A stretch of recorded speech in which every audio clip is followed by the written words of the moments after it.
Okay, so let's have a look at chapter 4 of The Woman in Black.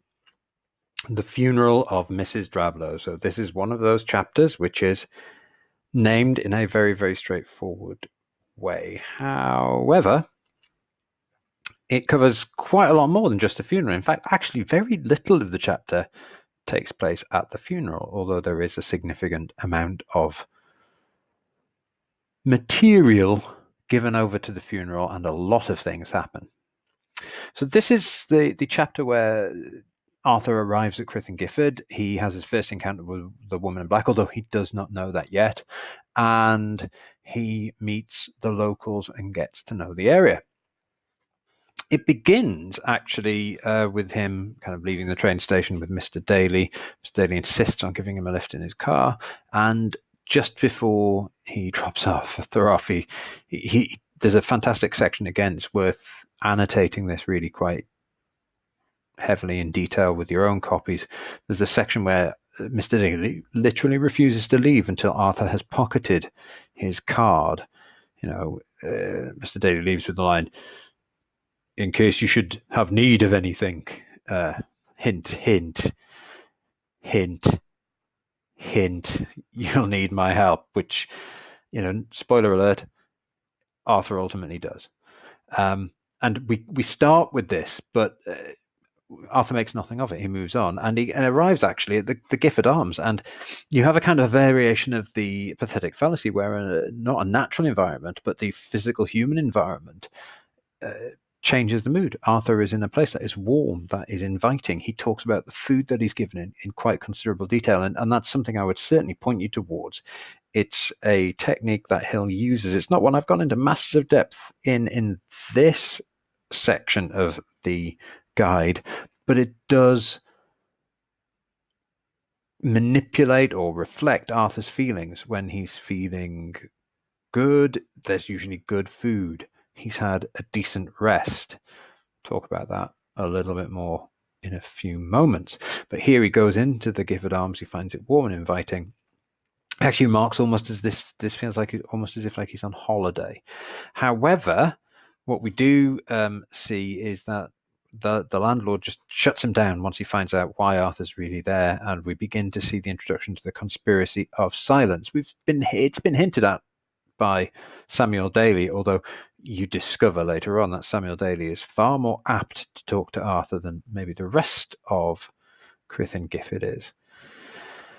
So that morning, Arthur wakes up. It is beautiful. The pathetic fallacy reflects Arthur's mood, and it wrong-foots us, and it wrong-foots the character. We have this description of a place which is idyllic. It really is like a small holiday village. It's the kind of place you would imagine, that would be a nice place to start a walking holiday, or a kind of a short break in rural Yorkshire or somewhere like that. And Arthur describes an idyllic beginning to the day, having had a very pleasant evening, despite his kind of encounter with that conspiracy of silence and that wall that gets thrown up at him by the landlord once he discovers Arthur's business is to do with the Drablow family. But here we get the narrator breaking in again. And this is really worth pointing out, that what we've got to remember is the Arthur in the story is the 23-year-old naive, fresh young character who hasn't been through these experiences. But the Arthur narrating it is a different Arthur. This is the Arthur in his late 50s who is reflecting on these experiences. Late 50s. We really don't know, again, that dislocation. We don't know how old Arthur really is when he's telling the story. We don't know. We're given some figures, but it's often quite difficult to put an exact time frame.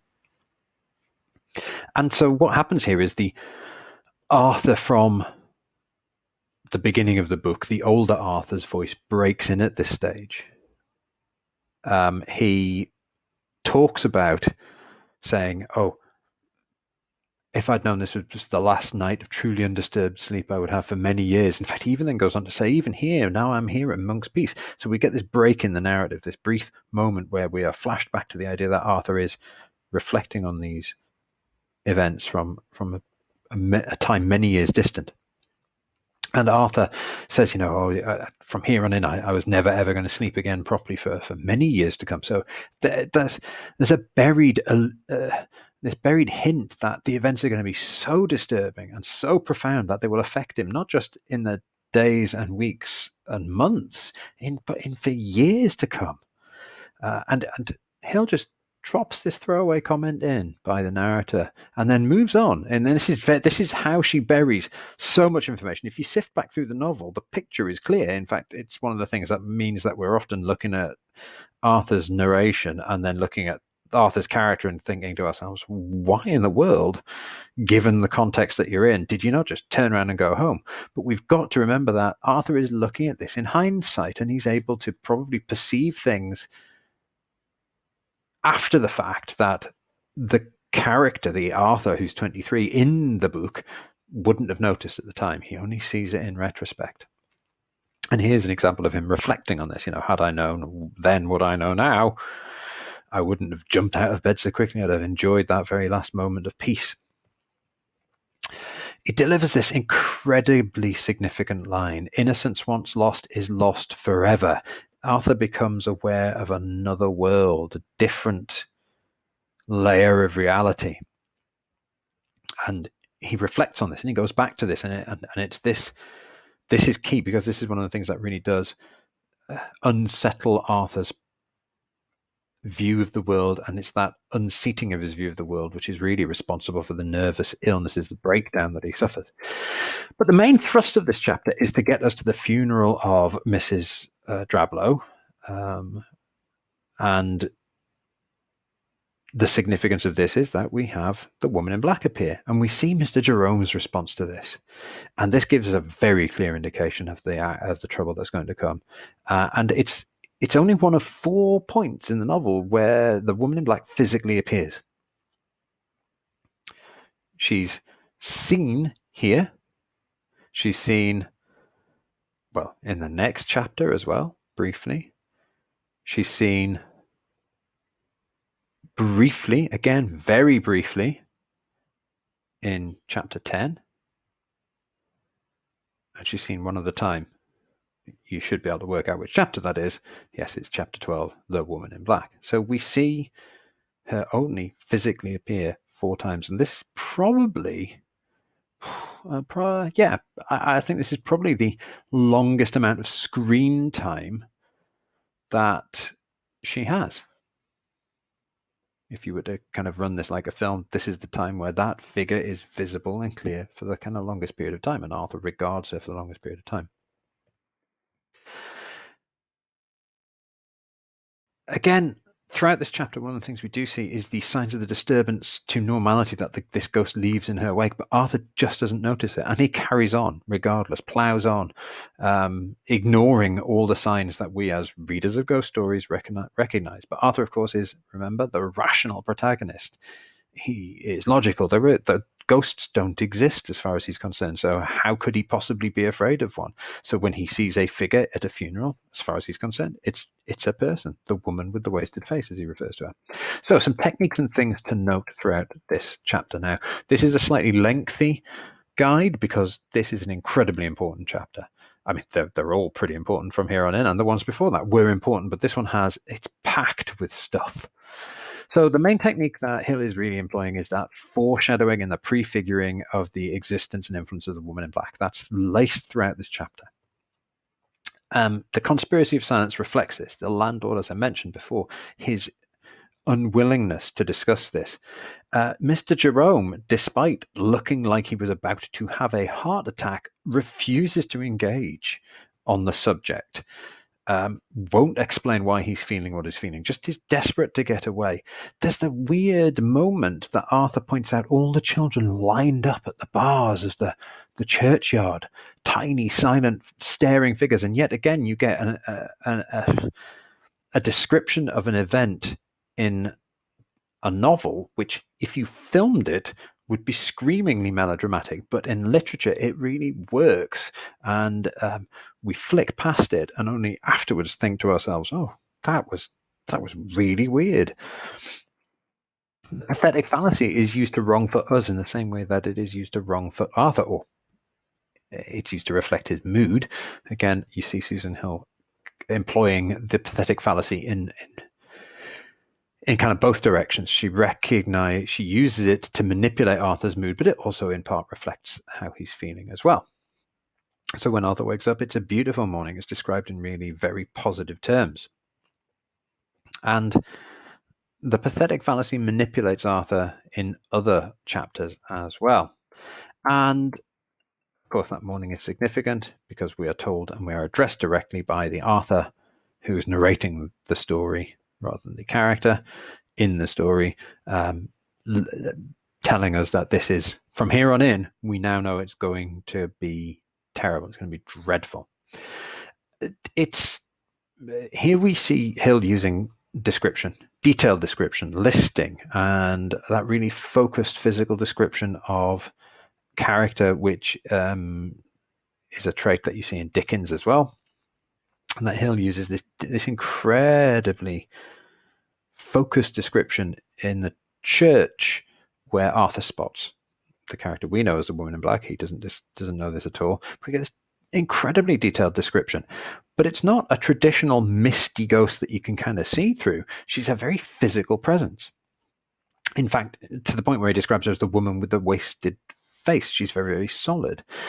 But there are obvious hints. Her clothes look decades out of fashion. She looks ill, but she looks physical, and that's the thing that is curious. We also have the peculiarity that we can hear her move. There's not just vision here, but the sound. She has a physical impact on the world around her. She's on consecrated ground as well, which is what a ghost shouldn't do. And it's daylight. So she's in a churchyard during the day making a noise. So there's enough of the rules surrounding ghosts to be broken that it kind of makes us a little bit uncertain. We're still fairly sure this is a ghost, and of course, we're using all of our knowledge, looking at the chapter, looking at the title of the novel, the chapter titles, the fact that there's a woman in black, the funeral, the way everyone's been acting. But Susan Hill breaks the conventions of the ghost just sufficiently to throw enough doubt into our minds and to make it, believable that Arthur wouldn't have picked up on this, because to our mind, a ghost is a see-through, floaty, haunty thing that only occurs at nighttime. And here you have this physical, very physical presence occurring in the day in a church. So, some key quotations. Wow, just the entire chapter, to be honest. All of it. I've tried to pick some things out, but these are very, very long sections. So there's not really short quotations you can use here. But if you get to know where these things happen, these things can be very useful. First one I've picked out is just the section where the landlord shuts Arthur down. Really useful because it's an example of the conspiracy of silence that we first start seeing with the discussions on the train with Mr. Daly. But here we see this, and it's something that's carried out again and again throughout this chapter. And Mr. Jerome refuses to talk about the events at the churchyard, and Arthur, of course, is shut down later in conversation with some more locals once they figure out why he's there. Yes, here we go. The foreshadowing. As I mentioned before, this quotation is brilliant. You really need to find that in your books. Make a note of that one. That's that one. It's the important thing is to recognize that it's the narrator's voice and not the character's voice. There's a kind of, it's difficult to get your head around. They are the same person, but the 23-year-old Arthur in the story is very different from the 50-odd-year-old, 60-odd-year-old Arthur who's telling the story. And this is a great quotation. Again, this idea that we get Arthur delineating to us, the reader, there's no way out of here. We're 12 miles away from the next place of any size, 30 to a town, and even other little villages are 7 miles away, and there's just nothing surrounding this place. It literally is a huge sign saying, you are stuck. There is no way out. You'll never leave. On top of that, Arthur then has to go to a house on an island with a causeway that gets cut off by the tide. I mean, seriously, Arthur, what are you thinking? We know. The clues are all there. But again, the idea is that the narrator, of course, knows more than the character. And then there is this quotation. Oh, I love this quotation. I felt like a spectre at some cheerful feast, and that our appearance among the men in the workaday or country clothes was that of a pair of gloomy ravens. So when Arthur and Mr. Jerome step out of the Gifford Arms, dressed in their funeral clothes, they head through a busy, bustling market, a very pleasant kind of counterpoint to the atmosphere of the novel. You get this really pleasant environment, and this is how Arthur describes it. And he talks about the idea of a spectre, the irony. Oh, we look like ghosts. Ghosts, Arthur, really? You look like a ghost in a ghost story? And the connection between the idea of the spectre at a gloomy feast, a direct reference to Macbeth, the idea that Banquo's ghost turned up, and this foreshadows Macbeth's descent into madness. Also, the ironic connection of wearing black with being a ghost. Clearly, this is the case with the novel. And then there's that brilliant reference to the ravens. Corvids, blackbirds, ravens, rooks, and crows are all associated with death because they're carrion birds, they eat dead things. However, the raven in particular is a fantastic literary allusion to the Edgar Allan Poe poem. Edgar Allan Poe, a Gothic novelist and a Gothic writer within the Gothic tradition, wrote a poem called The Raven, and it's about a young man's descent into madness through loss. And that's essentially one of the core themes in this novel. This is just an example of how Hill weaves these various literary traditions in an incredibly knowing way. Again, we've got this next one where there's yet more foreshadowing. This is Arthur talking to Mr. Jerome just before the funeral. Oh, is there a family grave? Oh, not at least, not in this churchyard. It's like Mr. Bentley before going, children. Oh, not that we've been told about children. So you're going, yeah, definitely children. It's definitely another family grave somewhere. And then moving away, more examples of the conspiracy of silence, and yet more foreshadowing. Clearly, that's going to be significant later in the novel. And of course, it turns out that that is the case. Oh, and then you've got to go back and you've got to look at that detailed description of the woman in black and go through and look at these kinds of the level of detail that Arthur is able to pick up on, and the power of the description that Hill uses is extraordinary. But that idea of her being of such a physical presence, as I said before, is the thing that throws us off and throws Arthur off. And well, honestly, I could go on and on and on and on about this chapter. So I'm not going to, because there's just too much. You need to go through it yourself, pick out the things. Loads of stuff to look at. Look for foreshadowing, hint dropping. That conversation at lunch with the farmers, like I mentioned before, just at the end of the chapter, the use of the weather, all sorts of stuff. And you've got to look back at Mr. Jerome's reaction as well. I think that's incredibly important. This is a massively important chapter. Read it closely, look for the things, pick those quotations out for yourself, and just enjoy this, because when you read and reread this chapter, it just keeps and keeps on giving. Okay, thank you very much for listening.